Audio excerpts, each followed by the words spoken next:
E neste momento nós vamos iniciar os trabalhos com mais um painel que tem como tema eficiência na aplicação de defensivos agrícolas e para ser moderador desse painel, gostaria de convidar aqui à frente o André Ribeiro, ele que é gerente de agricultura da Algar Farm. Seja bem-vindo, André. Além disso, os convidados, André, não é isso? Para esse painel é o Maicon Balator, ele é gerente de tecnologia na aplicação do Grupo Vitia. O Hamilton Ramos, que é pesquisador científico no Centro de Engenharia e Automação do Instituto Agronômico, IAC. É isso mesmo? É isso mesmo. Vamos lá, vamos começar com chave de ouro. Boa tarde a todos.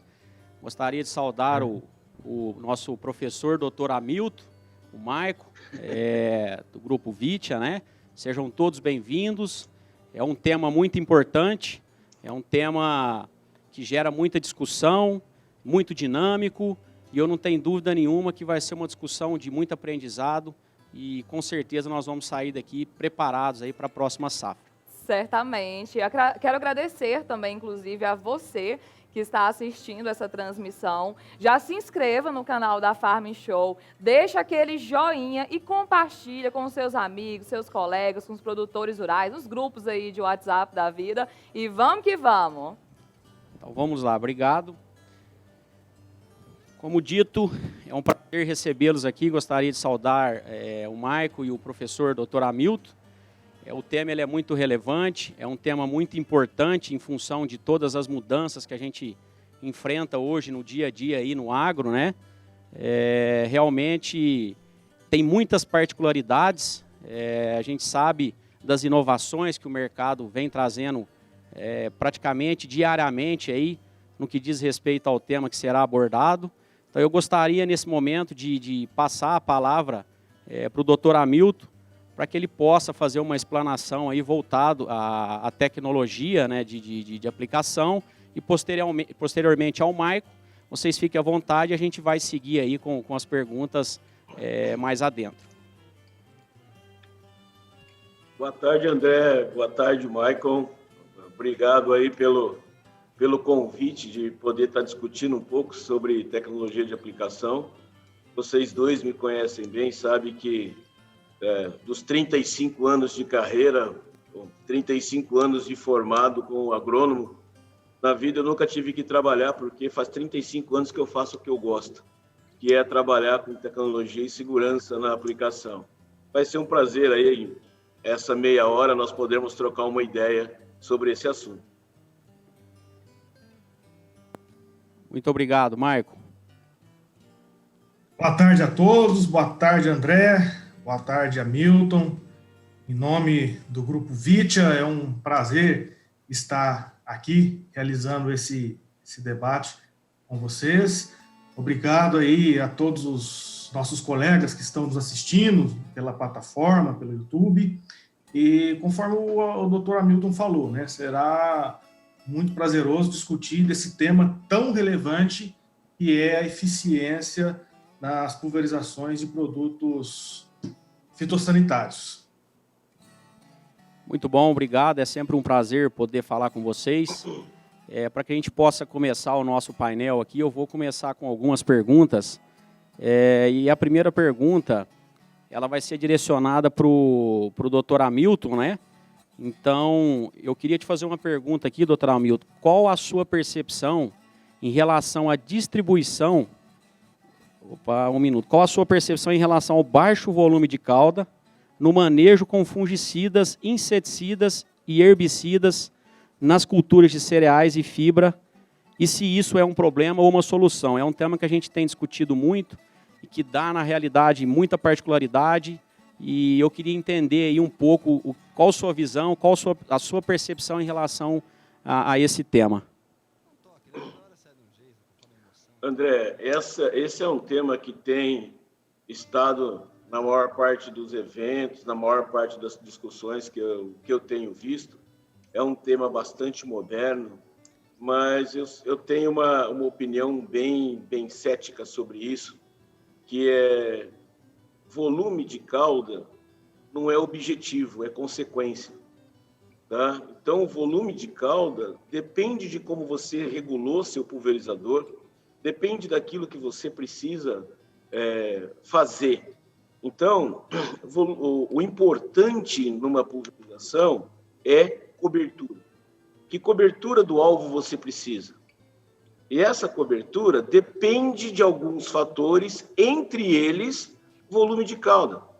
Por exemplo, se eu pegar a mesma cultura, com a mesma máquina, tudo igual, eu só mudar a ponta de pulverização e isso mudar a cobertura do alvo, provavelmente o volume que eu vou precisar é diferente. Então, não dá para discutir volume de calda de uma forma isolada, né? Não existe um melhor volume de calda.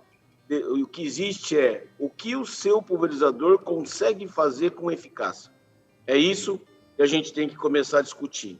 E hoje, por que volume de calda ganhou essa dimensão na discussão?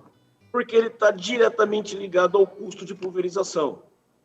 Quanto menor o volume de calda que você usa, mais área o seu pulverizador faz. Consequentemente, você gasta menos por hectare para fazer aquela aplicação. Mas também a gente precisa começar a ver por outro lado.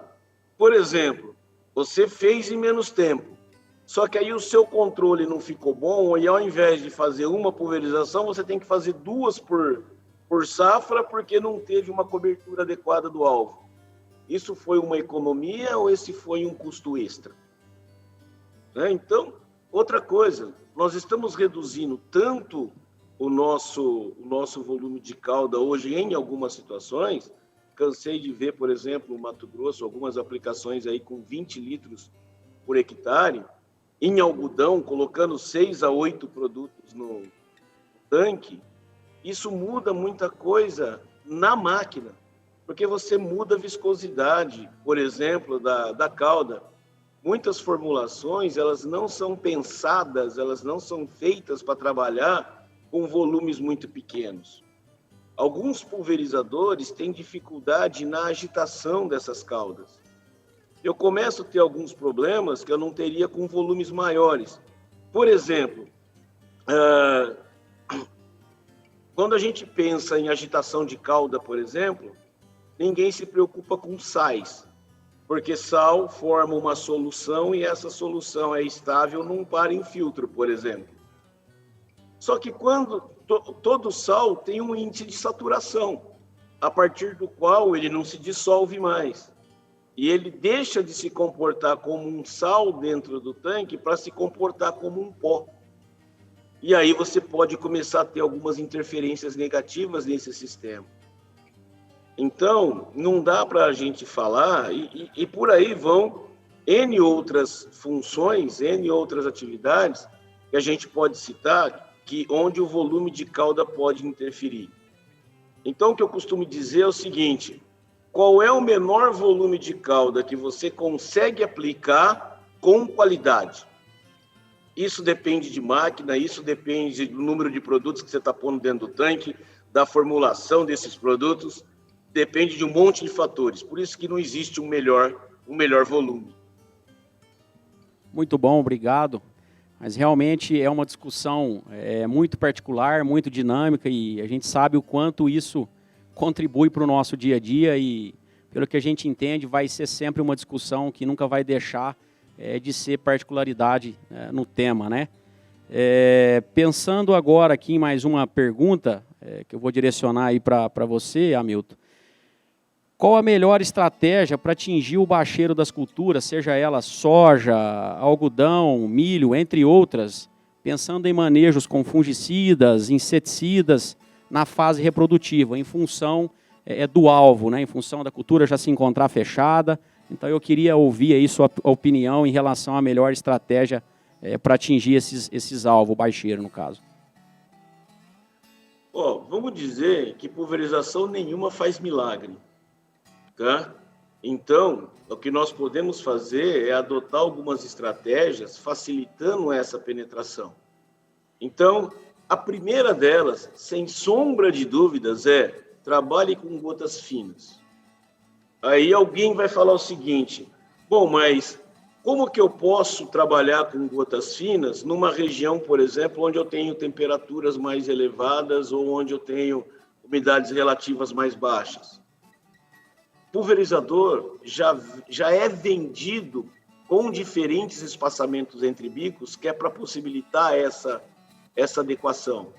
Nessas áreas, eu posso trabalhar a melhor penetração de gotas finas, com menor perda ambiental, trabalhando com espaçamento entre bicos menores, que permitem eu trabalhar com essa barra um pouco mais próximo do meu alvo, sem interferência na distribuição e com menor espaço para a ação dessas condições ambientais. Então, trabalhar com espaçamento menores de ponta é uma estratégia para melhorar a penetração, porque eu estou jogando essas gotas mais proximamente. Outra essa penetração está diretamente ligado com o direcionamento que a minha ponta ou o meu sistema de pulverização dá nessas gotas. Então, eu posso trabalhar com uma ponta cônica, por exemplo, e não porque a gota vai sair rodando, vai desviar, nada disso. A ponta é jogada numa diagonal. E se a gota chega de cima na folha, é pior para ela penetrar do que se ela chegar na diagonal, como é lançado numa ponta cônica. Se eu estiver trabalhando com ponta leque, às vezes é melhor ainda. Só que ao invés de trabalhar com a ponta a 90 graus, uma estratégia muito interessante é inclinar essa ponta no sentido de deslocamento da máquina. Eu só mudo o ângulo de ataque em direção à cultura. E por que eu falo que ponta leque às vezes é mais interessante? Porque na ponta cônica você tem um core onde você perde energia. Então a gota, no mesmo tamanho de gota, na ponta cônica e na ponta leque a velocidade da gota é maior. Então você trabalha com uma gota com uma velocidade maior, direcionada para uma boa penetração, e isso melhora a penetração nas culturas. Então, eu costumo dizer que nós temos que aprender a olhar para o sistema de aplicação para buscar alternativas. O pulverizador ele não é engessado, né? A gente tem que começar a olhar para ele e entender os princípios da pulverização para nós podermos começar a tirar o melhor dele. Maravilha, muito bom. Voltando agora para o Maico, eu gostaria de fazer uma pergunta para você, Maico, em relação à importância, né? Qual a importância dos adjuvantes nos manejos de inseticidas, fungicidas e herbicidas utilizados hoje a campo? Qual que é a sua percepção? Oi, André, é uma pergunta muito relevante, haja visto que nós temos aí inúmeras empresas de adjuvantes no mercado. Você citou aí 3 modalidades de produtos fitossanitários: herbicidas, inseticidas e fungicidas. Completamente diferentes o modo de mobilidade na planta, completamente diferentes formulações entre a mesma classe. Eu posso ter, por exemplo, na categoria dos herbicidas, um paraquat, que é um produto de contato, e um glifosato, que é altamente sistêmico, né? Muitas das vezes, não é o mesmo adjuvante que eu vou utilizar para ambos os produtos. Então, nós temos que encarar o adjuvante como um produto específico. Não existe aquele adjuvante que vai resolver todos os meus problemas, da dessecação até a última aplicação de fungicida. Então, nós temos que entender, primeiro, a demanda que eu tenho para controlar aquele meu alvo biológico, né? Tem que conhecer do meu defensivo, a mobilidade que ele tem dentro da planta, o modo de ação. Tenho que entender sobre a minha qualidade da água, porque isso vai interferir mais ou menos dependendo da molécula. Exemplo, os herbicidas aniônicos, né? O glifosato é um exemplo clássico. Ele sofre influência negativa em caudas com alta concentração de cátions, em especial cálcio, ferro. Então, tem que ter um conhecimento bastante aprofundado na parte da parte química da água. Para os inseticidas e fungicidas, temos uma preocupação muito grande, como o professor Hamilton falou, nessas aplicações de inseticida e fungicida, eu tenho que ter ótima cobertura no meu alvo, né? Porque muitos desses produtos têm pouquíssima mobilidade na planta. A translocação é limitada. Aliado a isso, tem o uso crescente dos fungicidas multissítios, que esses só vão agir de contato. E nessas aplicações, né, para eu ter um bom controle, principalmente em aplicações tardias que eu falo em aplicações na fase reprodutiva, eu tenho que lançar a mão dessas estratégias, né, pontas, leque duplo, cone vazio, que produzem gotas finas, que são mais eficientes em penetração no dossel da planta, e as gotas finas são as melhores para ter uma melhor cobertura, que é o objetivo que nós temos que ter, né? Ter uma cobertura adequada. Os produtos de baixa translocação, quanto maior a cobertura, melhor quando comparado aos produtos sistêmicos. E aí, quando nós falamos em gota fina, eu estou mais passível de ter perdas por deriva, por evaporação. Aí entra o papel aí de adjuvantes redutores de deriva. É muito bom deixar claro que não existe adjuvante antideriva. Existe sim adjuvantes que auxiliam na redução da deriva, aliado a boas práticas de tecnologia de aplicação, eu vou mitigar, reduzir as perdas por deriva. Outra questão importante que entra muito forte os adjuvantes, como eu falei que eu preciso ter uma boa cobertura, ter um adjuvante que melhore o espalhamento para aumentar a cobertura é fundamental, é importante, né? Estamos tendo muito problema de formação de espuma com determinadas formulações de fungicida. Antigamente a gente falava em espuma somente na dessecação com glifosato. Hoje, durante todo o ciclo, temos problema de espuma, alguns equipamentos mais, outros menos, e isso é perda, é contaminação do nosso operador. Então, o adjuvante, André, em resumo, ele tem que ser uma ferramenta aliada às boas práticas e ter um adjuvante específico para cada situação, pois aquele produto que é bom para tudo dá para nascer, não existe. Nós, do Grupo Vitia, temos investido muito nessas linhas de produtos, temos 5 formulações, nós dedicamos para cada situação específica. Maravilha, bom demais. Realmente é um tema que tem muitas tratativas aí para serem faladas, né? Retomamos a pergunta aí para você, Maicon, continuando contigo.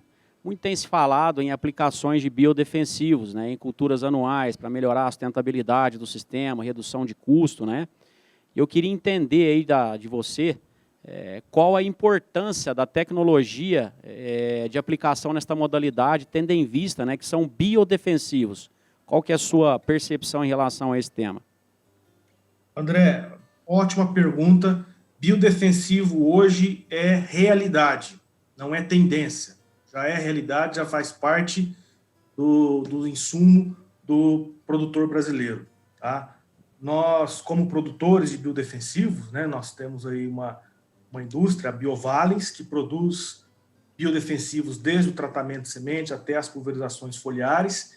Temos como pilar um bom controle biológico, produzir um produto de qualidade, com cepas eficientes, ter um bom armazenamento, e a tecnologia de aplicação, ela também é inserida nesse pilar, né? Essa tecnologia de aplicação começando na limpeza e descontaminação do tanque. Eu posso ter um resíduo de um fungicida que pode matar o meu biodefensivo, né? Então, a tecnologia de aplicação do biodefensivo começa na limpeza do tanque.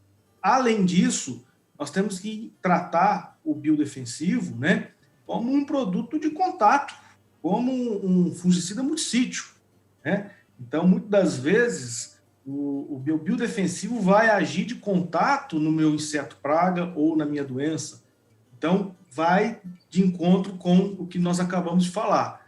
Trabalhar com gotas finas, ter uma boa cobertura, ter bons adjuvantes recomendados, que sejam compatíveis, para que eu tenha a menor perda possível e um melhor controle do meu inseto praga e das doenças, tá? Então, é muito importante eu aliar a tecnologia de aplicação nesse tema tão fundamental. As perdas por deriva, ela vai ser problema, As perdas de evaporação vai ser problema para qualquer produto fitossanitário, mas para os biodefensivos, uma alta temperatura, uma alta radiação pode interferir na própria viabilidade, haja visto que é um micro-organismo que nós estamos pulverizando. Então tem que ter esse cuidado também na vida útil aí do micro-organismo na aplicação.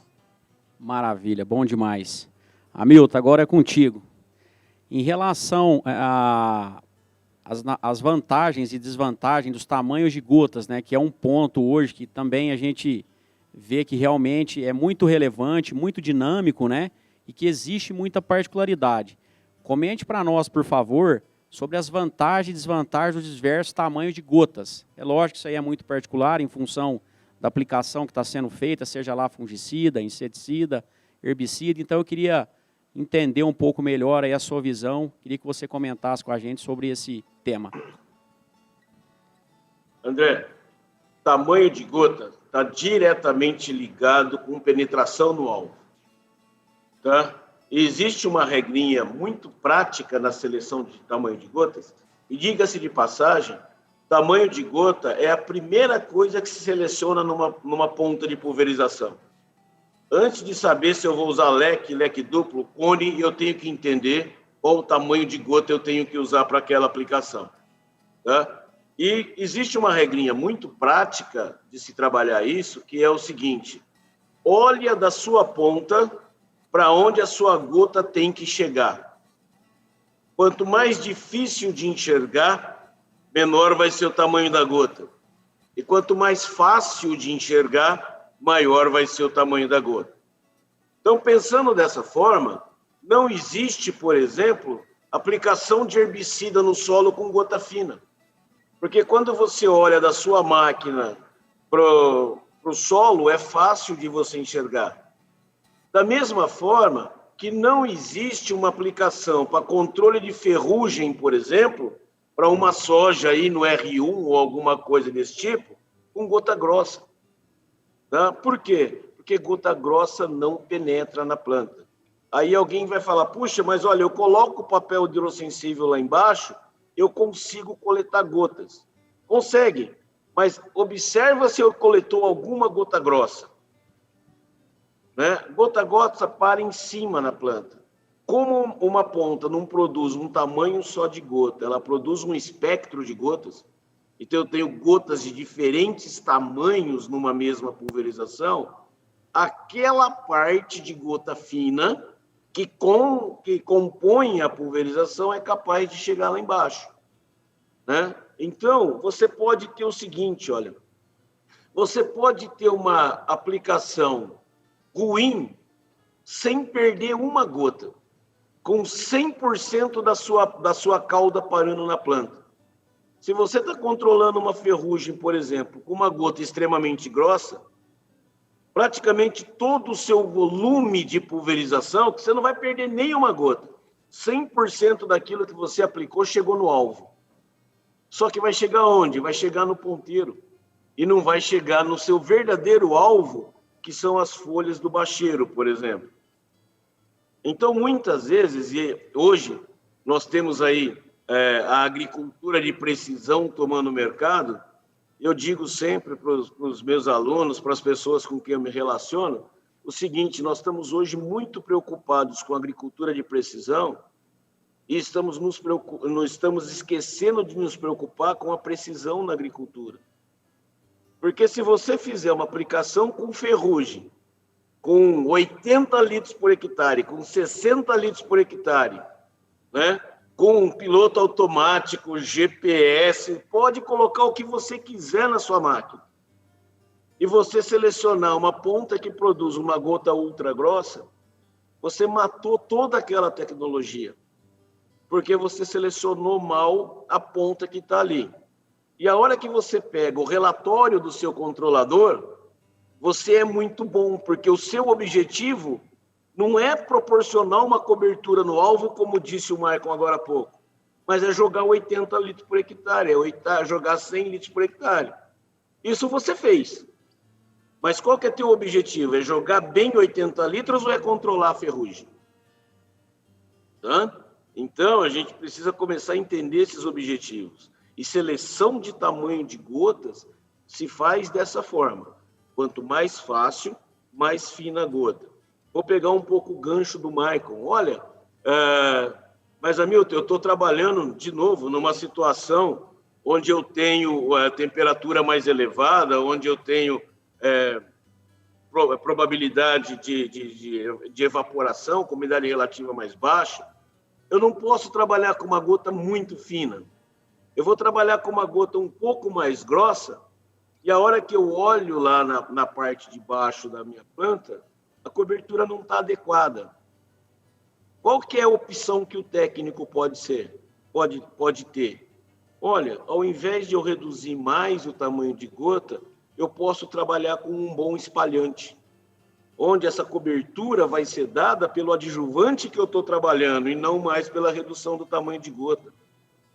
As técnicas têm que se aliar quando nós pensamos em eficácia. Eu não posso ter a visão fechada quando eu vejo aplicação. Eu tenho que ter essa visão aberta para entender as diferentes ferramentas que eu posso utilizar para ter a maior eficiência. Maravilha, muito bom. Ainda continuando contigo, Hamilton, hoje a gente tem visto, né, várias mudanças, tecnologias no agro, aí, muitas inovações, né? E dentre elas, eu imagino que teve uma evolução muito grande, teve uma evolução muito grande aí nos equipamentos de proteção individual. E eu queria que você comentasse um pouco, e posterior a esse comentário, eu gostaria de fazer uma pergunta para o Maicon, em relação também aos agentes limpantes, trips lavardos, pulverizadores, haja visto que nas próximas safras nós teremos as variedades de soja resistente aos herbicidas 2,4-D, né, o sal de colina e o dicamba. Então eu queria entender dos equipamentos de proteção individual, o que tem que se mudado, o que tem na realidade inovado, entender um pouco mais aí dessa questão da trips lavagem, porque realmente vai ser um problema sério no futuro próximo. Com relação a equipamento de proteção individual na agricultura, quem faz 10 anos que não está nessa área não entende mais nada disso, porque houve uma mudança extremamente grande de 2010 para cá. Então, até 2010, por exemplo, nós não tínhamos padrão de qualidade para equipamentos de proteção. Hoje, nós temos normas ISO para isso, e o Brasil, por exemplo, foi o primeiro país no mundo a adotar a norma ISO de qualidade para fins de emissão de CA. Então, o que antigamente, antes de 2010, era um CA por responsabilidade, onde a empresa fazia uma RT, né, uma anotação de responsabilidade técnica, dizendo que aquela vestimenta era eficiente, e o que valia efetivamente no mercado era preço, o agricultor comprava preço, né? Hoje não é mais assim. Hoje, para poder ter CA, ele tem que mandar essa vestimenta para um laboratório para fazer as análises, né, de acordo com a norma ISO, e só em sendo aprovado é que ele pode colocar essa vestimenta no mercado.